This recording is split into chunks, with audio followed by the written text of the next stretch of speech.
A paz do Senhor Jesus, vamos estar lendo o livro de Jeremias, capítulo 16.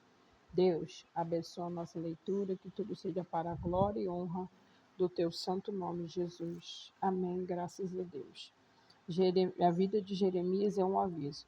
O Senhor Deus avisou comigo novamente. Eu disse: não case, nem tenha filhos neste lugar. Eu vou lhe dizer o que acontecerá com os filhos e as filhas que nascerem aqui, e também com as mães que os tiverem e com os pais que os gerarem. Eles morrerão de doenças horríveis, ninguém chorará a morte deles, e não serão sepultados, ficarão espalhados pelo chão como esterco. Serão mortos na guerra, ou então morrerão de fome, e os seus corpos serão comidos pelas aves e pelos animais selvagens. Não entre numa casa onde tenha gente chorando, não fique triste nem chore por causa de ninguém, pois eu não abençoarei mais esse povo como com minha paz. Não os amareis mais, nem terei pena deles. Sou eu, o Senhor, quem está falando. Tanto os ricos como os pobres morrerão nesta terra, mas ninguém vai sepultá-los, nem chorar por eles. Ninguém se cortará, nem rapará a cabeça em sinal de tristeza. Ninguém comerá, nem beberá junto com uma pessoa para consolar pela morte de um querido. Ninguém mostrará simpatia nem mesmo por uma pessoa que tenha perdido o seu pai ou a sua mãe. Também não entre numa casa em que haja festa, não se sente e não coma nem beba com eles. Escute aquilo que eu, o Senhor Todo-Poderoso, o Deus de Israel, estou dizendo. Vou acabar com os gritos de alegria e de felicidade, com os barulhos alegre de festas de casamento, e vocês verão tudo isso acontecer neste lugar. Quando você anunciar essas coisas, eles vão perguntar por que foi que resolvi castigá-los tanto assim. Eles vão perguntar: de que crime somos culpados e que pecado cometemos contra o Senhor nosso Deus? Então você dirá que a resposta do Senhor é esta: os seus antepassados me abandonaram e foram atrás de outros deuses. Eu os serviram e adoraram. Eles me deixaram e não obedeceram aos seus ensinamentos. Mas vocês fizeram pior do que os seus antepassados. Todos vocês são teimosos e maus e não querem me obedecer. Por isso eu os expulsarei desta terra e os jogarei numa terra que nem vocês, nem os seus antepassados conhecerão. Ali vocês adorarão outros deuses dia e noite, pois eu não serei bondoso com vocês. O Senhor Deus diz: está chegando o tempo em que ninguém mais jurará por mim como Deus vivo que tirou do Egito o povo de Israel, mas jurarão por mim como Deus vivo que trouxe o povo de Israel do país do norte e todos os outros países por onde eu os havia espalhado. Vou trazê-los de volta para a terra, a sua própria terra, para a terra que deu aos seus antepassados. Eu, Senhor, estou falando. Mandarei vir muitos pescadores para pescarem essa gente. Depois mandarei vir muitos caçadores para os caçarem em todas as montanhas, lugares altos e até nos buracos das rochas. Sou eu, o Senhor, quem está falando. Eu vejo tudo o que eles estão fazendo. Nada fica escondido de mim, e os pecados deles não escapam na minha vista. Vou fazer com que paguem em dobro pela sua maldade e pelo seu pecado. Eles profanaram a minha terra com ídolos que são tão mortos como os defuntos. Eles encheram a minha terra com os seus falsos deuses. Eu disse: ó Senhor Deus, tu me protege e dás força. Tu me ajudas na hora do sofrimento. Dos confins da terra as nações irão a ti e dirão: os nossos antepassados só tinham falsos deuses, tinham somente deuses inúteis. Será que será que o ser humano pode fazer seus próprios deuses? Não, porque não seriam deuses de verdade. O Senhor Deus, por isso, farei com que eles conheçam a minha força e o meu poder uma vez para sempre. E eles saberão que o meu nome é Senhor. Capítulo 17. O Senhor Deus disse: povo de Judá, o meu pecado está escrito, o seu pecado está escrito como ferro pontudo, está gravado como uma pomba de diamante no seu coração e nos cantos dos seus altares. Os seus filhos lembram dos altares, dos postes que foram levantados para a deusa Aserá, perto das árvores verdes, com alto dos morros e nas montanhas que estão no interior do país. Farei com que os inimigos de vocês levem embora todas as suas riquezas e tesouros por causa dos pecados que vocês cometeram em toda a terra. Vocês terão de abandonar a terra que eu lhes dei e farei com que vocês sejam escravos dos meus inimigos, numa terra que não conhecem, pois a minha ira é como um fogo que queimará para sempre. O Senhor Deus diz: eu amaldiçoarei aquele que se afasta de mim, que confia nos outros, que confia na terra, que confia na força de fracos seres humanos. É como uma planta no deserto que cresce na terra seca, no chão salgado, onde não cresce mais nada, nada de bom acontece com ele. Mas eu abençoarei aquele que confia em mim, aquele que tem fé em mim, o Senhor. Ele é como a árvore plantada perto da água, que espalha as suas árvores até o ribeiro. Quando vem o calor, ele não tem medo, pois as suas folhas ficam sempre verdes. Quando não chove, ele não se preocupa, continua dando fruto. Quem pode entender o coração humano? Não há nada que engane tanto como ele. Está doente demais para ser curado. Eu, o Senhor, examino os pensamentos e ponho à prova os corações. Eu trato cada pessoa conforme a sua maneira de viver, de acordo com o que ela faz. O homem que ganha dinheiro desonestamente é como a ave que choca ovos que não botou durante a sua vida.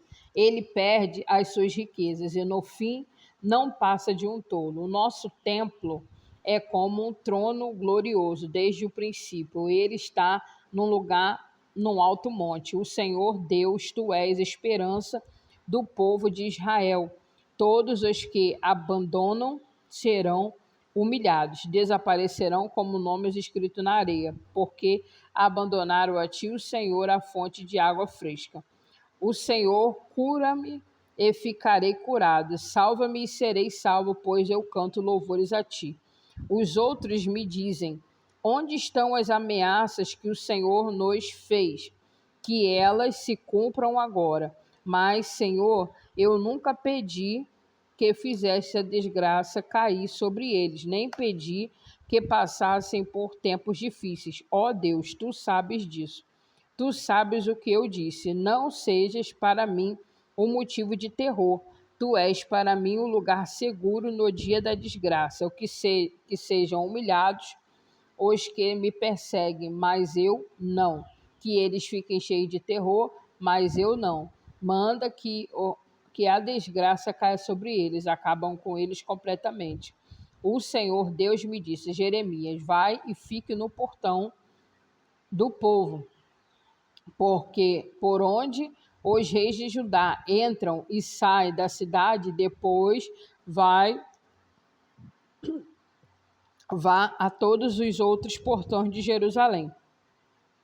Diga a todos que escutem as minhas palavras. Diga isso aos reis e a todo o povo de Judá e todos os moradores de Jerusalém que entrem por esses portões. Diga que, se eles querem continuar a viver, não carreguem nenhuma carga no sábado, que nesse dia não tragam nada para dentro dos portões de Jerusalém, nem carreguem nada para fora das suas casas. Diga que não trabalhem no sábado. O sábado deve ser guardado como dia sagrado, conforme mandei os seus antepassados. Eles não me ouviram, nem me deram atenção. Pelo contrário, foram teimosos, não quiseram me obedecer para aprender, nem aprender. Diga a esse povo que me obedeça de todo o coração, que no sábado não carreguem nenhuma carga para dentro dos portões dessa cidade.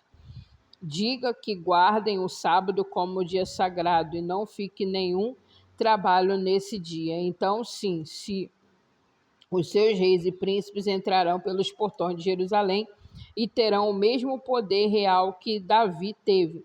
Eles andarão em carros e montarão os cavalos, junto com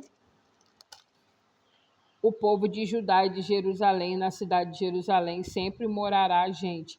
Eles virão das cidades de Judá e dos povoados em volta de Jerusalém, e também o território de Benjamim, das planícies das montanhas da região sul. Eles trarão ao meu templo ofertas a serem queimadas. Os sacrifícios foram ofertas de cereais, incenso e ofertas de gratidão. Mas se não me obedeceram e não guardarem o sábado como dia sagrado, e nesse dia carregam cargas para dentro dos portões da cidade, então eu porei fogo nestes portões. O fogo destruirá os palácios de Jerusalém e ninguém poderá apagá-lo. Capítulo 18. O pote de barro. O Senhor Deus me disse: desce até a casa onde fazem potes de barro, e lá eu lhe darei a minha mensagem. Então fui e encontrei o olheiro trabalhando com barro sobre as rodas de madeira. Quando o pote que o olheiro estava fazendo não ficava bom, ele pegava o barro e fazia outro, conforme queria. Aí o Senhor me disse: será que eu não posso fazer com o povo de Israel o mesmo que esse olheiro faz com barro? Vocês estão nas minhas mãos, assim como o barro está nas mãos do olheiro, sou eu, o Senhor, que está falando. Em qualquer momento posso dizer que vou arrancar, derrubar e destruir qualquer nação ou reino, mas se essa nação ou se esse reino abandonar a sua maldade, então eu mudarei de ideia a respeito daquilo que tinha prometido a fazer. Mas eu também posso dizer que vou fundar ou construir qualquer nação ou reino. Mas se essa nação fizer o que é mal e não me obedecer, então eu mudarei de ideia a respeito daquilo que tinha prometido fazer. Portanto, Jeremias, diga ao povo de Judá e aos moradores de Jerusalém que estou fazendo planos contra eles e me preparando para castigá-los. Digo que deixem de fazer o que é mal ou que melhorem a sua maneira de viver e de agir. Eles vão responder: não adianta, nós vamos seguir os nossos planos. Todos nós vamos agir de acordo com a teimosia e maldade do nosso coração. Portanto, eu, o Senhor, digo: perguntem a todas as nações se por acaso já houve alguma coisa igual. O povo de Israel fez uma coisa horrível. Será que alguma vez deixou de haver neve nas altas tochas dos montes Líbanos? Por acaso secam as suas águas frias que correm montanha abaixo? Mas o meu povo tem esquecido de mim, queima incenso aos ídolos no caminho em que deviam andar. Eles tropeçam, não secam os caminhos antigos, mas vão por atalhos que não estão marcados. Eles fizeram desta terra uma coisa horrorosa, que será desprezada para sempre. Todos os que passarem ficarão espantados e balançarão a cabeça. Eu espalharei o meu povo diante dos inimigos, como pó que é soprado pelo vento leste. Virarei as costas para eles e não os ajudarei quando a desgraça chegar. Aí o povo disse: Vamos dar um jeito de nos livrar de Jeremias, pois sempre haverá sacerdotes para nos ensinar, sábios para nos dar conselhos e profetas para anunciar a mensagem de Deus. Vamos fazer acusações contra ele e deixar de ouvir o que ele diz. Então eu orei assim: Ó Senhor Deus, ouve-me, escuta o que os meus inimigos estão dizendo contra mim. Por acaso é com o mal que se paga o bem? Que se paga o bem? No entanto, eles cavaram um buraco para que eu caia nele. Lembra que eu fui falar contigo em favor deles, pedindo que não fizesse nada contra eles enquanto estavas irado. Mas agora, ó Deus, deixa que os filhos deles morram de fome ou sejam mortos na guerra, que as mulheres percam seus maridos e filhos, que os homens morram de doença e que os moços sejam mortos na guerra. Manda que uma quadrilha ataque de surpresa as suas casas e que eles gritem de medo, pois cavaram um buraco para eu cair nele e armaram armadilhas para me pegar. Mas tu, ó Senhor, conhece todos os planos que lhes fizeram para me matar. Não perdoes a maldade deles, não apagues o seu pecado. Jogue-os no chão, derrotados, trata-os assim enquanto está irado. E assim nós damos uma pausa aqui, que o Senhor te abençoe e te guarde, que o Senhor faça resplandecer o seu rosto sobre ti e que o Senhor te abençoe em nome de Jesus. Amém? Até o próximo vídeo, para a glória e honra do teu nome, Pai. Em nome de Jesus. Muito obrigado, Senhor.